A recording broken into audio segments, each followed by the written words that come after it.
Next we are going to discuss about return statement. அதாவது return அப்படின்ற அந்த keyword functionality பார்க்கலாம். The return statement calls your function to exit and return a value to its caller. So function விட்டு வெளியே கொண்டு வர கண்ட்ரோலை அதோட சேர்த்து ஒரு வேல்யூவை எந்த ஃபங்க்ஷன் கால் பண்ணுதோ அந்த ஃபங்க்ஷனை காலர் சொல்லுவோம். அந்த ஃபங்க்ஷனுக்கு நம்ம வேல்யூவை பாஸ் பண்ணி கொடுக்கும். அதாவது ரெண்டு வேல்யூவை செய்யும் ரிட்டர்ன் ஸ்டேட்மெண்ட். கண்ட்ரோலை ஃபங்க்ஷனோட பாடியிலேருந்து ட்ரான்ஸ்ஃபர் பண்ணோம். அடுத்து வேல்யூவை ஃபங்க்ஷன் காலருக்கு ட்ரான்ஸ்ஃபர் பண்ணோம். The point of functions in general is to take inputs and return something. So function எடுத்துட்டுனா இன்புட்டை கெட் பண்ணோம், ஒரு வேல்யூவை திரும்ப கொடுக்கும். இதுதான் ஃபங்க்ஷனோட functionality. The return statement is used when a function is ready to return a value to its caller. So return statement எப்போ கொடுக்குறோன்னா அந்த ஃபங்க்ஷன் எப்போ ரெடியாக இருக்க ஒரு வேல்யூவை காலருக்கு திரும்ப கொடுக்க. ஸோ அந்த டைமில் இந்த ரிட்டர்ன் ஸ்டேட்மெண்ட் யூஸ் பண்ணுவோம். So only one return statement is executed at run time even though the functions contains multiple return statements. So ஒரு ஃபங்க்ஷனுக்குள்ளே எத்தனை ரிட்டர்ன் ஸ்டேட்மெண்ட் இருந்தாலும் ஒரு ரிட்டர்ன் ஸ்டேட்மெண்ட் மட்டும்தான் ரன் டைமில் எக்ஸிக்யூட் ஆகும். Any number of return statements are allowed in a function definition but only one of them executed at runtime. So but only one of them will executed runtime. So return statement ஓட ரெண்டு function தான். அதோட use பார்த்தோன்னா ரெண்டு. ஒன்று function பாடியிலேருந்து control transfer பண்ணி function காலருக்கு கொடுக்கும். So function காலருக்கு அந்த கண்ட்ரோலில் ட்ரான்ஸ்ஃபர் பண்ணும்போது வேல்யூ அந்த ஃபங்க்ஷன் என்ன வேல்யூவை ரிட்டர்ன் பண்ண நினைக்குதோ அந்த வேல்யூவை அந்த ரிட்டர்ன் ஸ்டேட்மெண்ட்டோட கொடுப்போம். இதுதான் சின்டெக்ஸ் பாருங்க. Return expression list. This statement can contain an expression which gets executed or evaluated and then the value is returned to the function caller. So இப்போ ஃபங்க்ஷன் ரிட்டர்ன் பக்கத்தில் நம்ம ஒரு வேல்யூ கொடுத்தோன்னா அந்த வேல்யூ போயிட்டு ஃபங்க்ஷன் காலருக்கு பாஸ் ஆகும். ஒரு variable கொடுத்தோன்னா அந்த வேரியபிள் இருக்க வேல்யூ பாஸ் ஆகும். அதே ஒரு எக்ஸ்பிரஷன் கொடுத்தோன்னா அந்த எக்ஸ்பிரஷன் தான் ஃபஸ்ட்டு எவால்வேட் ஆகும். எக்ஸ்பிரஷனோட ரிசல்ட் தான் வந்து ஃபங்க்ஷன் காலருக்கு பாஸ் ஆகும். இப்போ நம்ம ரிட்டர்ன் ஸ்டேட்மெண்ட்டில் எந்த எக்ஸ்பிரஷனும் எந்த வேல்யூமே எந்த வேரியபிளும் கொடுக்கலன்னா ஜஸ்ட் ரிட்டர்ன்ற கீவேர்டு மட்டும் கொடுத்துருந்தோன்னா அது நன்னுன்ற ஆப்ஜெக்டை ரிட்டர்ன் பண்ணும்.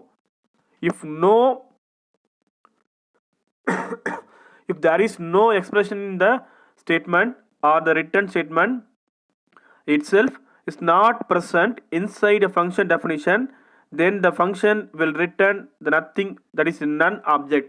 ஸோ நன்னுன்ற ஆப்ஜெக்டை ரிட்டர்ன் பண்ணோம். சிம்பிள். ஒரு வேல்யூவோ ஒரு வேரியபிளோ ஒரு எக்ஸ்பிரஷனோ ரிட்டர்ன் ஸ்டேட்மெண்ட்டில் கொடுக்கலாம். வேல்யூ கொடுத்தனா அந்த வேல்யூ ஃபங்க்ஷன் காலருக்கு பாஸ் ஆகும்.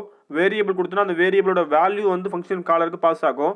எக்ஸ்பிரஷன் கொடுத்தனா அந்த எக்ஸ்பிரஷன் ரிசல்ட் எவால்வேட் ஆகிட்டு அந்த வேல்யூ வந்து ஃபங்க்ஷன் காலருக்கு பாஸ் ஆகும். சப்போஸ் எந்த வேல்யூமும் கொடுக்கல, வேரியபிளும் கொடுக்கல, எக்ஸ்பிரஷனும் கொடுக்கல, ரிட்டர்ன்ற கீவேர்டு மட்டும்தான் இருக்குன்னா அது நன்னுன்ற ஆப்ஜெக்டை ரிட்டர்ன் பண்ணோம். That's all. எக்ஸாம்பிள் பாருங்க. def user, that is usr underscore abs, it's a function name. So டெஃப்னு கொடுத்துக்கிறதுனால அந்த யூசர் டிஃபைன் ஃபங்க்ஷன் புரிஞ்சுக்கலாம். ஃபங்க்ஷனோட நேம் வந்து யூஎஸ்ஆர் ஏபிஎஸ் அப்படின்றது. பேராமீட்டர் வந்து 1 என்னன்ற பேராமீட்டர் கொடுக்குறோம். ஃபங்க்ஷனில் என்னோட value greater than equal to 0 இருந்ததுன்னா அந்த கொடுத்த வேல்யூ, அதாவது என்னோட வேல்யூ அப்படியே அவுட்புட்டில் காமிக்கிறோம். அப்படி இல்லைன்னா அந்த வேல்யூவை மைனஸ் பண்ணி நம்ம ரிசல்ட்டை காமிக்கிறோம். இதுதான் வந்து இதனுடைய ஃபங்க்ஷனாலிட்டி. அதாவது நம்ம நெகட்டிவ் நம்பர் கொடுத்தோன்னா அது பாசிட்டிவ் நம்பராக மாற்றி கொடுக்கணும். இதுதான் இதனுடைய ஃபங்க்ஷனாலிட்டி. ஃபங்க்ஷனை கால் பண்ணுறது பாருங்கள். ஃபங்க்ஷனை கால் பண்ணுறோம். எக்ஸ் ஈக்குவல் டு இன்புட்டை கெட் பண்ணுறோம். அந்த வேல்யூவை வந்து எக்ஸ்ன்ற வேரியபிள் அசைன் பண்ணுறோம். ஃபங்க்ஷனை கால் பண்ணியிருக்கேன் பாருங்கள். பிரிண்ட் ஃபங்க்ஷனுக்குள்ளே அந்த ஃபங்க்ஷனை கால் பண்ணியிருக்கேன். User ABS of X. அப்போது ஃபங்க்ஷன் காலிங் எது? யூசர் ஏபிஎஸ் ஆஃப் எக்ஸ்ன்னு தான் ஃபங்க்ஷன் காலிங். அது எக்ஸ்ன்றது ஆர்குமெண்ட். ஸோ இந்த இடத்துல என்ன ஆகும்னா எக்ஸில் என்ன வேல்யூ நம்ம இன்புட்டாக கொடுத்தோமோ அது எண்ணில் போய் அசைன் ஆகும். First step. ஸோ அசைன் ஆகிட்ட பிறகு கம்பேரிசன் நடக்கும். நம்ம அசைன் பண்ண value greater than equal to 0 இருந்ததுன்னா அது அப்படியே ரிட்டர்னில் அவுட்புட்டில் வரும். சப்போஸ் லெஸ் தென் ஆர் 0 இருந்ததுன்னா, அதாவது அந்த வேல்யூ வந்து என்னோட வேல்யூ லெஸ் தென் 0 இருந்ததுன்னா அதை மைனஸ் பண்ணி நமக்கு அவுட்புட்டில் கொடுக்கும். ஃபார் எக்ஸாம்பிள் இங்கே நான் கொடுத்துருக்க வேல்யூ ஃபஸ்ட் இந்த ப்ரோக்ராமை எக்ஸிக்யூட் பண்ணும்போது என்டர் என் நம்பர்னு கேட்கும். நான் 25 கொடுத்துருக்கேன். ஸோ 25 வந்து எக்ஸில் அசைன் ஆகும். நான் ஃபங்க்ஷன் கால் பண்ணும்போது எக்ஸில் 25 இருக்கும். ஸோ அந்த வேல்யூ எனில் அசைன் பண்ணுறேன். ஃபங்க்ஷன் கால் பண்ணும்போது எனில் அசைன் ஆகிடும். ஸோ எனில் அசைன் ஆனதுக்கப்புறம் கண்ட்ரோல் உள்ள அந்த ஃபங்க்ஷன் பாடிக்குள்ளே போனதுக்கப்புறம் ஃபங்க்ஷன் டெஃபினிஷனில் இருக்க அந்த ஸ்டேட்மெண்ட்டில் போனதுக்கப்புறம் என்னோட வேல்யூ கிரேட்டர் தென் 0 செக் பண்ணுது. ஆமாம், ஸோ 0 இருந்தது, அதாவது 25 கிரேட்டர் தென் ஈக்குவல் 0 பார்த்தா கண்டிஷன் ட்ரூ. அப்போ ரிட்டன் என் கொடுத்தோன்னா ஸோ என்னோட வேல்யூ என்னது 25, அதுதான் வந்து நமக்கு அவுட்புட்டில் ஷோ பண்ணி காமிக்குது. ஸோ இங்கே 2 ரிட்டன் ஸ்டேட்மெண்ட் இருக்குது, ஆனால் ஒரு ரிட்டன் ஸ்டேட்மெண்ட்டோட அவுட்புட் தான் நமக்கு ஷோ பண்ணி காமிக்கும். இதுதான் வந்து ரிட்டன் கீவேர்டோட ஃபங்க்ஷனாலிட்டி. ஸோ அடுத்து பாருங்கள், என்டர் எ நம்பர். இப்போ -25 கொடுத்துருக்கேன். ஸோ எக்ஸோட வேல்யூ -25 பாஸ் பண்ணுறேன். -25 போட்டு அது எண்ணில் போயிட்டு அசைன் ஆகும். ஃபஸ்ட்டு கண்டிஷன் செக் பண்ணோம். -25 greater than equal to 0 condition false. Else பிளாக்குள்ளே போகுது. Return -n. அப்போது ஏற்கனவே மைனஸ் இருக்குது. So minus into minus plus. So அப்போ 25 ரிசல்ட் கிடைக்கும். ஸோ ஜென்ரலாக இந்த ஃபங்க்ஷனோட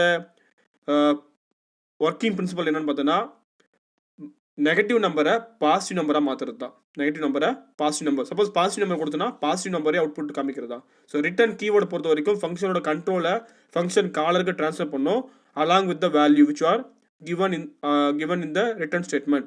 ஸோ எந்த வேல்யூ நம்ம கொடுக்குறோமோ அந்த வேல்யூவும் சேர்த்து அந்த ஃபங்க்ஷன் காலருக்கு ட்ரான்ஸ்ஃபர் பண்ணுறது தான். சப்போஸ் எந்த வேல்யூவும் கொடுக்கலன்னா அது நன்னுன்ற ஆப்ஜெக்டை ரிட்டர்ன் பண்ணோம். இதுதான் வந்து return keyword, that is return statement.